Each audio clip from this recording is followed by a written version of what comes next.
नमस्कार, मैं शारदा पांडे आसान जिंदगी की इस एपिसोड में आपको स्वागत करती हूँ। आज मैं आपको अक्षय तृतीया का वीडियो दूंगी। इससे पहले आसान जिंदगी में अक्षय तृतीया का संपूर्ण दान विधि दिखाई हूँ कि क्या क्या दान दे सकते हैं। उससे ज़्यादा भी आप कम भी ज़्यादा भी दान दे सकते हैं, तो आप सर्च करके उसको देख लें। तो अक्षय तृतीया पर्व बैसाख महीने की शुक्ल पक्ष की तीज, जिसको बोलते हैं तृतीया, को मनाई जाती है। इस दिन श्री परशुराम जन्म उत्सव मनाया जाता है। श्री परशुराम जी कौन हैं? श्री हरि विष्णु जी के अवतार। इनका जन्म सतयुग के शुरुआत में प्रथम चरण था, तभी हुआ था परशुराम जी का जन्म सतयुग में। कलयुग में भी प्रत्यक्ष रूप में महेंद्रगिरी पर्वत पर भगवान परशुराम हैं और भगवान श्री हरि विष्णु के अंतिम अवतार कल्कि जी को शिक्षा, दीक्षा, ज्ञान, मंत्र, कली से लड़ने का विधि विधान, अस्त्र शस्त्र, ज्ञान, विधि सभी कुछ बताएंगे। तो सतयुग में भगवान जो परशुराम जी हैं, ये ऋषि जमदाग्नि के पुत्र रेणुका जी के पुत्र हैं। जो उस समय के जो राजा थे वो मतलब बहुत आतताई हो गए थे। वो ऋषियों को, मुनियों को, जैसे पहले राक्षस लोग विघ्न बाधा डालते थे, तो उससे उस समय में कहते हैं कलयुग खराब है। जमदाग्नि जी के पास गौ कामधेनु की पुत्री नंदिनी थी और इच्छा अनुसार जो भी मांगो वो मिल जाता था। तो एक उस समय आतताई राजा था, सहस्त्रबाहु नामक राजा था। तो वो राजा मतलब उस गाय के ऊपर उसकी दृष्टि पड़ी और वो गाय जबरदस्ती छीन के ले गए और अपने पुत्रों से जमदाग्नि जी का वध भी करवा दिए। ये सारा आतंक उस समय किशोरावस्था था भगवान श्री परशुराम जी का। और वो दत्तात्रेय सती अनसुईया जी के जो पुत्र थे, यानी ब्रह्मा, विष्णु और शिव जी जो बाल रूप थे, जब वो धरती को जब छोड़े तो दत्तात्रेय नामक तीनों जन इकट्ठा हो गए थे। तो उनसे वो ज्ञान प्राप्त किया था ये सहस्त्रबाहु। अब बहुत ज़्यादा बलशाली था, अब बहुत ज़्यादा ज्ञानी था, उसको कोई परास्त ही नहीं कर पा रहा था, बहुत आतंक था। अपने पिता की हत्या, गौ छीनने का वो आश्रम वगैरह सब नष्ट कर दिया था। तो भगवान परशुराम जी भगवान शिव जी की शरण में गए, अत्यंत घोर तपस्या किए। भगवान शिव जी प्रकट हुए, सारे पृथ्वी की जो उथल पुथल था शिव जी से बताया, क्योंकि वो अपने हमेशा ध्यान में रहते हैं। शिव जी से बताया और एक आशीर्वाद स्वरूप भरसा उनको दिए शिव जी और बोले कि जाओ ऐसे महादुष्टों का तुम संहार करो। बोले प्रभु ठीक है। शिव जी बोले कि भाई मतलब कब तक संहार करोगे इनका? बोले तब तक करूंगा जब तक क्षत्रिय कुल में कोई धर्म का रक्षक नहीं आ जाता। और तब तक श्री परशुराम जी 21 बार इस धरती को क्षत्रिय विहीन किए। 21 बार। जो आतताई क्षत्रिय थे, उस समय भी क्षत्रिय थे, राजा जनक भी क्षत्रिय थे, दशरथ जी क्षत्रिय, बहुत सारे धार्मिक क्षत्रिय भी थे, धर्मिष्ठ थे। तो वो सब अपने उनको नहीं, जो आतताई थे उनको मारते थे। पूरे सतयुग में क्षत्रियों का नाश किए, त्रेता में किए। त्रेता के मध्य में श्री रामचंद्र जी, जब जानकी जी का विवाह हुआ, धनुष टूटी, तो उस समय पिनाक नामक धनुष जो थी टूटी, रामचंद्र जी तोड़े थे, उस समय आए वहां पे। और आने के बाद तमाम परशुराम लक्ष्मण संवाद हुआ, तमाम चीजें हुई, विवाद हुआ। फिर और भगवान का स्वरूप देख के, भगवान का गंभीरता देख के परशुराम जी के मन में आए कि हाँ शिव जी का धनुष तोड़े हैं, तो एक और धनुष उनको दिए।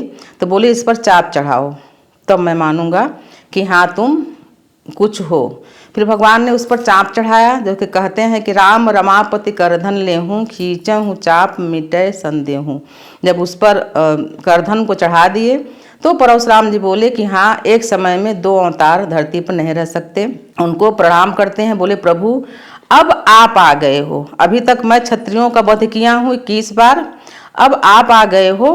अब आप ऋषि मुनियों का, साधु संतों का, जन साधारण का देखभाल रक्षण करो। फिर भगवान प्रणाम करके और अज्ञात, यानी कि परशुराम जी श्री रामचंद्र जी को प्रणाम करके अज्ञात में चले जाते हैं, शांति से रहने लगते हैं। उस समय के जो राजा महाराजा थे बहुत आतंक करते थे। उसके बाद इनका आतंक समाप्त हुआ, श्री रामचंद्र जी आए वो भी। तो मतलब आप बता रहे हो कि 21 बार क्षत्रियों का विनाश करने के बाद भी श्री परशुराम जी को कोई किसी प्रकार का अपराध नहीं लगा। लेकिन भगवान श्री रामचंद्र जी जब रावण को मारे थे तो उनको ब्रह्म हत्या का पाप लगा था। तो अक्षय तृतीया अक्षय नवमी और तमाम ऐसे अबूझ तमाम तिथि और मुहूर्त होते हैं कि इस दिन किया हुआ पूजा पाठ, दान, दीप दान, गंगा स्नान बहुत फलित होता है। तो आप सभी को मैं बता रही हूँ कि बहुत सारे में निर्जला व्रत का महत्व है, बहुत सारे में व्रत का महत्व है, बहुत सारे में दान का महत्व है। तो इन तिथियों में दान और भजन का काफी महत्व है। प्रसाद में क्या चढ़ाएं? सत्तू, हिरमाना, तरबूज, ककड़ी, ये सब जो ऋतु फल होते हैं, आम, केला, लीची, और शुद्ध एक नया घड़ा लें, उसमें स्वास्तिक का निशान बनाए, एक घड़ा जल, सूती सफेद वस्त्र, पनही, पनही जिसको बोलते हैं चरण पादुका, जूता, छाता, ये सभी गरीब ब्राह्मण को दान दो। परशुराम जी कौन थे? ब्राह्मण। भगवान श्री हरि विष्णु जी के कई अवतार ब्राह्मण कुल में जन्म लिए, जैसे बामन जी, परशुराम जी, और अभी कल्कि जी जो अंतिम अवतार भगवान श्री हरि विष्णु जी के अंतिम अवतार भी ब्राह्मण के यहाँ, विप्र के यहाँ ही जन्म होगा भगवान श्री कल्कि जी का। और पूरी तरह से सभी देवता, अपने बजरंगबली जी हों वो भी जागृत अवस्था में हैं, परशुराम जी हों वो भी जागृत अवस्था में हैं, और सब तैयार हैं कल्कि जी को दीक्षित करने के लिए, शिक्षा देने के लिए पूरी तरह से। और मान्यता के अनुसार जैसे कि बताते हैं कि व्यक्ति का कर्म के अनुसार आयु घट जाती है, कर्म के अनुसार आयु बढ़ जाती है। प्रत्यक्ष प्रमाण है कि मार्कंडेय जी की आयु मात्र 12 साल थी, लेकिन वो भगवान शिव के शरण में गए। भगवान का गणित कोई नहीं जान सकता। ऐसे हिरण्यकशिपु तमाम मांगा था, दिन में न मरु, रात में फलाना ढेमा का पता नहीं क्या क्या, भगवान अपना गणित करके मारे। वैसे मार्कंडेय जी की 12 साल की आयु थी। जब उनको लेने आए यमराज जी तो तमाम गणित करके कि 12 साल यहाँ का नहीं, 12 साल ब्रह्मा जी का गिनती होगा। और मार्कंडेय जी चिरंजीवी हो गए, आज तक जीवित हैं। पहले भी कई बार बताई हूँ कि देवी भागवत में लिखा हुआ है कि शुक्ल पक्ष की जो तृतीया होती है, तीज, ये देवी दुर्गा को अति प्रसन्न करने वाली तिथि है। इस दिन सुहागने देवी दुर्गा का पूजन, व्रत, सुहाग का चीज चढ़ाना, पूजा करना बहुत शुभ फल देती है। तो अक्षय तृतीया यानी कि इस दिन अक्षय तृतीया भी है, और हर महीने के तीज को जो बहुत सारी औरतें इस व्रत को करती हैं तो उनका सुहाग अचल और अमर रहता है, स्वस्थ रहती हैं महिलाएं, सुंदर रहती हैं, हमेशा संतानवती रहती हैं। ये अक्षय तृतीया के पर्व में, क्योंकि इसी दिन अक्षय तृतीया भी है।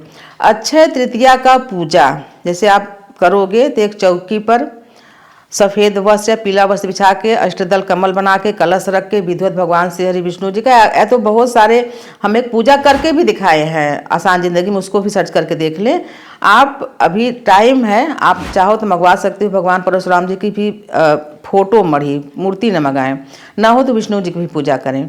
और जागरण जरूर करें, रात्रि को जागरण, यानी 1 बजे से लेकर 1:30 बजे तक जागरण करो, तब भी माना जाता है, फिर दूसरा दिन माना जाता है।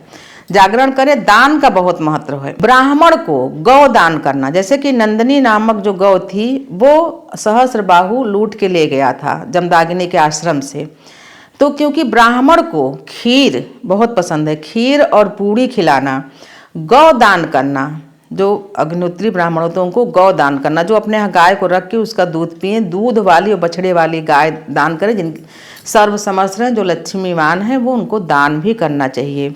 स्वर्ण दान, सुशोभित घर दान, बहुत सारे दान जो भी आपसे बन पड़े, विशेषकर जो मूलभूत जो बेसिक आवश्यकता है शरीर को पुष्ट करने का, खाने पीने की चीज़ों को विशेष प्राथमिकता दें। जो बड़े बड़े दान है सब राजसी दान है, राजा लोग देते हैं। खाने पीने की सभी चीज़ें, घृत, ब्राह्मण को घृत दान करना चाहिए, और भोजन में घृत खाना भी चाहिए, घर का निकाला हुआ घी, न कि बाजार का, खाना भी चाहिए। कहते हैं बिना घृत के भोजन खाना यानी कि वो अच्छा नहीं माना था। घृत खाएं, घृत ब्राह्मण को भी दान दें, खीर और पूड़ी का भी दान दें। जो सभी फल बताए हूँ, ककड़ी वगैरह जो भी बताए हूँ, सभी भगवान परशुराम को या विष्णु जी को चढ़ाने के बाद गरीब ब्राह्मण को दान कर दें। सफ़ेद चंदन वगैरह भी, सफ़ेद कपड़े चढ़ाएं, क्योंकि जो परशुराम जी थे एक धोती पहनते थे, कभी कभी मृगछाला भी पहन लेते थे, और परसा उनके पास हमेशा रहता था। भगवान श्री रामचंद्र जी को सारी जिम्मेदारियां सौंप के चले गए थे। भगवान कृष्ण भी जब आए थे तो उनको भी जब संदीपनी के आश्रम से भगवान की पढ़ाई दीक्षा पूरी हुई तो वहाँ पर ही मिल के बोले परशुराम जी कि भगवान आप कंस को मार के यहाँ तो चले आए हो पढ़ने, लेकिन वहाँ पर कितनी बार 16 बार कितनी बार चढ़ाई किया है वो मथुरा पर, अब उसका भी वध करो।